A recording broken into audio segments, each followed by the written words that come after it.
Hello guys, মেগাবাড়িতে পেয়ে যাবেন registration করে বোনাস। হ্যাঁ গাইস, ঠিক নিয়মে যদি আপনি মেগাবাড়ি অ্যাপে রেজিস্ট্রেশন করেন তাহলে পেয়ে যাবেন বোনাস অফার। এই অফার শুধু আমাদের প্রোমো কোড ব্যবহার করে অ্যাকাউন্ট খুললেই পাচ্ছেন আপনি। সো দেরি না করে এখনই কোনো ব্রাউজার থেকে আপনার ডিভাইস ইনস্টল করে ফেলুন মেগাবাড়ি অ্যাপটি। এই অ্যাপটি তাছাড়াও বিভিন্ন রকম গেম আছে, যে সকল গেম খেলে আপনি সহজে ইনকাম করার সুযোগ থাকবে।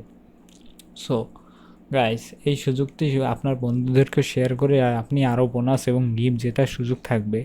এবং আমাদের দেখানো স্ক্রিনে দেওয়া প্রোমো কোড, এই দুইটা নিয়ম ফলো করলে, অ্যাপ্লাই করলেই পেয়ে যাবেন বোনাস। তো রেজিস্ট্রেশন বাটনে ক্লিক করুন, ওয়ান ক্লিকে ক্লিক করুন, কান্ট্রিতে বাংলাদেশ, কারেন্সিতে বাংলাদেশি টাকা সিলেক্ট করে প্রোমো কোডের জায়গায় দেওয়া অফিসিয়াল প্রোমো কোড CV9, আমি আবারও বলছি CV9 লিখবেন, সবগুলো টিক মার্ক করুন, তারপর রেজিস্ট্রেশন বাটনে ক্লিক করুন।